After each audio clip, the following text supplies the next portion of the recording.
दोस्तों, दुनिया में किसी भी देश की सरकार क्यों ना हो, उसे अपने लोगों की बात सुननी चाहिए, क्योंकि जो जनता किसी भी सरकार को बना सकती है तो उसे उखाड़कर फेंक भी सकती है। और यही सब हुआ हमारे पड़ोसी मुल्क बांग्लादेश में। सरकार ने स्टूडेंट को अपना हक देने से मना किया तो उसका अंजाम भी अब उसे भुगतना पड़ रहा है। बांग्लादेश की प्रधानमंत्री शेख हसीना को वहाँ के स्टूडेंट से पंगा लेना भारी पड़ गया और सोमवार 5 अक्टूबर को हसीना ने प्रधानमंत्री पद से इस्तीफा देना पड़ा और अपनी जान बचाकर भागना पड़ा। कहने को तो पूरी दुनिया में 57 इस्लामिक देश हैं, पर शायद हसीना को भारत के अलावा और किसी मुल्क पर भरोसा ही नहीं था। इसलिए उसे लगा कि दुनिया में सिर्फ भारत ही उसकी जान बचा सकता है। इसलिए उसने भारत आने का फैसला लिया और सुनने में आया है कि वो भारत से लंदन जाएगी। तो दोस्तों, कहानी की शुरुआत होती है 5 जून से। तो दोस्तों, हुआ यूं कि बांग्लादेश में 5 जून 2024 को हाई कोर्ट ने गवर्नमेंट जॉब में 30% कोटा सिस्टम लागू किया था। इसके बाद से ही ढाका में यूनिवर्सिटी के स्टूडेंट प्रोटेस्ट कर रहे थे। इस प्रोटेस्ट के 2 महीने बाद 5 अगस्त 2024 को शेख हसीना ने प्रधानमंत्री पद से इस्तीफा दे दिया और सेना ने कमान संभाल ली। सेना प्रमुख ने देश को संबोधित किया। बांग्लादेश में लगातार हिंसा हो रही है जो बंद होने का नाम ही नहीं ले रही है। सवाल ये उठता है कि गवर्नमेंट जॉब में 30% कोटा सिस्टम है क्या, जिसकी वजह से वहाँ के स्टूडेंट प्रोटेस्ट करने पर उतर आए और देखते देखते प्रोटेस्ट ने हिंसक रूप ले लिया। आइए सबसे पहले जानते हैं बांग्लादेश की आरक्षण व्यवस्था क्या है जिस पर बवाल हो रहा है। क्या है बांग्लादेश की आरक्षण व्यवस्था? बांग्लादेश की आरक्षण व्यवस्था को समझने के लिए हमें 1971 में जाना होगा, जब बांग्लादेश पाकिस्तान से अलग होकर नए देश के रूप में दुनिया के सामने आया था। इसके बाद ही सरकार ने 1972 में उस समय के हिसाब से अपने नागरिकों को गवर्नमेंट जॉब में आरक्षण दिया था। इस चार्ट को देखिए, इसमें बताया गया है कि इस व्यवस्था के तहत स्वतंत्रता सेनानियों के परिजनों, वो लोग जिन्होंने देश को आज़ादी दिलाने में अपना योगदान दिया था, उनके लिए सरकारी नौकरियों में 30% आरक्षण का प्रावधान था। इसके अलावा महिलाओं और पिछड़े जिलों के लोगों को 10% आरक्षण की व्यवस्था की गई थी। इसी तरह 5% आरक्षण धार्मिक अल्पसंख्यकों के लिए और 1% दिव्यांग कोटा दिया गया। अलग अलग वर्गों के लिए कुल मिलाकर 56% सरकारी नौकरियों में आरक्षण था, जिसके कारण जो मेधावी स्टूडेंट थे उनके लिए सरकारी नौकरी पाना मुश्किल हो रहा था। 1972 में शुरू की गई बांग्लादेश की आरक्षण व्यवस्था में तब से कई बदलाव हो चुके हैं और साल 2018 में तो इसे खत्म ही कर दिया गया था। पर अब 5 जून 2024 को बांग्लादेश की हाई कोर्ट ने स्वतंत्रता सेनानियों के परिजनों के लिए आरक्षण की व्यवस्था को फिर से लागू करने का आदेश दिया था। साल 1972 में जारी इस आरक्षण व्यवस्था को साल 2018 में सरकार ने समाप्त कर दिया था। 5 जून को हाई कोर्ट ने सरकारी नौकरियों के लिए आरक्षण प्रणाली को फिर से बहाल किया।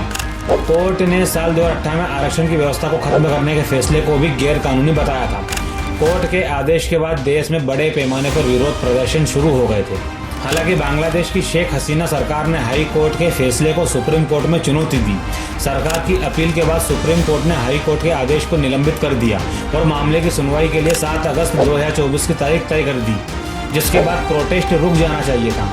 मगर मामले ने तुल तब और पकड़ लिया जब प्रधानमंत्री हसीना ने अदालती कार्रवाई का हवाला देते हुए प्रदर्शनकारियों की मांगों को पूरा करने से इनकार कर दिया। सरकार के इस कदम के चलते छात्रों ने अपना विरोध और तेज कर दिया और हद तो तब हो गई जब प्रधानमंत्री ने प्रदर्शनकारियों को रजाकार की संज्ञा दे दी।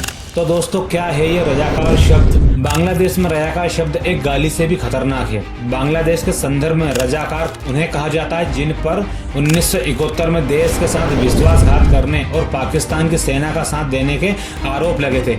इसलिए रजाकार शब्द का सीधा मतलब होता है देशद्रोही। और शेख हसीना ने यही सबसे बड़ी गलती करी थी, जिसके चलते प्रोटेस्ट ने हिंसक रूप ले लिया। अब बात करते हैं सुप्रीम कोर्ट के आरक्षण पर फैसले की। सुप्रीम कोर्ट ने आरक्षण पर क्या फैसला सुनाया? 21 जुलाई 2024 को सुप्रीम कोर्ट ने हाई कोर्ट के उस फैसले को पलट दिया, जिसके तहत सभी सिविल सेवा नौकरियों के लिए दोबारा आरक्षण लागू कर दिया गया था। अब इस चार्ट को देखिए,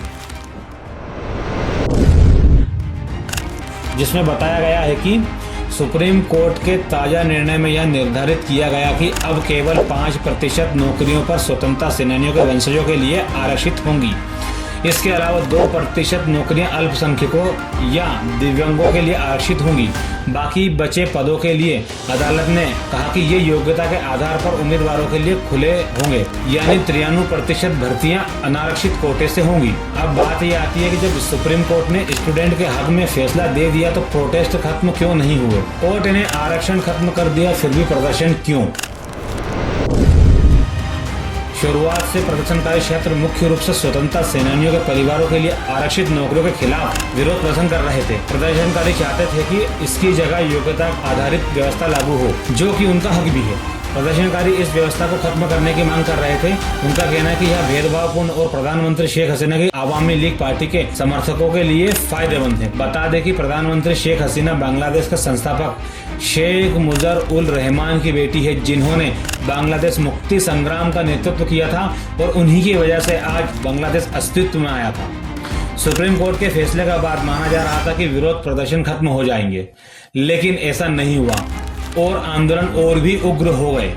छात्र संगठनों ने कहा कि सुप्रीम कोर्ट के फैसले का मतलब विरोध प्रदर्शनों का अंत नहीं है और उन्होंने प्रधानमंत्री शेख हसीना से इस्तीफे की मांग शुरू कर दी। जहांगीरनगर विश्वविद्यालय के विरोध समन्वयक महफूजुल हसन ने कहा कि उनकी अभी भी कई मांगे हैं जिन्हें सरकार को पूरा करना होगा, तभी वे प्रदर्शन समाप्त करेंगे। उन्होंने कहा कि अब हम अपने भाइयों की जान के लिए न्याय चाहते हैं। प्रधानमंत्री को माफी मांगनी चाहिए और जो लोग दोषी हैं उन पर मुकदमा चलाया जाना चाहिए। हसन ने कहा कि छात्र समूह उन विश्वविद्यालयों के कुलपतियों को हटाने की भी मांग कर रहे हैं जहां प्रदर्शनकारियों को हिंसा का सामना करना पड़ा और उन राजनेताओं को भी हटाया जाना चाहिए जिन्होंने प्रदर्शनकारियों के बारे में भड़काऊ टिप्पणियां फैलाई। ढाका विश्वविद्यालय के छात्र और विरोध प्रदर्शन के समन्वयक हसीब अल इस्लाम ने कहा कि वे सुप्रीम कोर्ट के फैसले को सकारात्मक मानते हैं, लेकिन मांग की कि आरक्षण संशोधन विधेयक संसद में पारित किया जाए। इस्लाम ने कहा कि विरोध तब तक जारी रहेगा जब तक सरकार उनकी संशोधन मांगों के अनुसार एक कार्यकारी आदेश जारी नहीं करती। यही वो मांगे हैं जिनकी वजह से आज पूरा बांग्लादेश जल रहा है। देश में हुई हिंसा में 14 पुलिसकर्मियों समेत 100 से अधिक लोगों की मौत हो गई है, वहीं सैकड़ों घायल हुए हैं। प्रदर्शनकारी छात्र लगातार प्रधानमंत्री शेख हसीना का इस्तीफा मांग रहे थे। दुनिया भर की मीडिया में अभी सबसे बड़ी चर्चा बांग्लादेश की हो रही है। अखबार लिख रहे हैं कि आयरन लेडी जनता के सामने झुक गई। सोमवार 5 अगस्त का दिन बांग्लादेश के लोगों के लिए ऐतिहासिक दिन साबित हुआ। महीनों से चल रहे छात्र आंदोलन ने इतना उग्र रूप लिया कि प्रधानमंत्री शेख हसीना को पद से इस्तीफा देकर आनन फानन में देश छोड़कर जाना पड़ा। इसके बाद देश की सेना ने मोर्चा संभालते हुए कहा कि एक अंतरिम सरकार का गठन किया जाएगा। देश में फैली हिंसा और अराजकता की खबरों से बांग्लादेश के अखबार भरे पड़े हैं। शेख हसीना के देश छोड़ भारत आने पर वहां के अखबार में कई लेख प्रकाशित हुए हैं। वहां के एक प्रमुख अखबार ने लिखा है कि हसीना का पतन हुआ है और वो देश छोड़कर भाग गई है। वहीं बांग्लादेश के SCBA अध्यक्ष ने भारत से किया आग्रह, हसीना और रेहाना को गिरफ्तार कर वापस भेजें।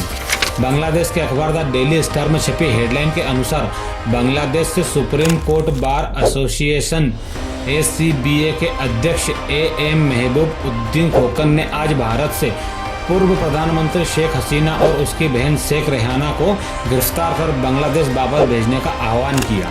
पर बांग्लादेश में जो हो रहा है वो नहीं होना चाहिए था। लेकिन इससे एक बात तो साबित हो जाती है कि दुनिया में कोई भी कितना भी बड़ा तानाशाह क्यों ना हो, लेकिन जनता के सामने वो बेबसी है। सभी लोगों को अपने अधिकारों के लिए लड़ना ही पड़ता है, क्योंकि बदलाव हमेशा बलिदान मांगता है। जब तक आप बलिदान नहीं दोगे, बदलाव नहीं होगा।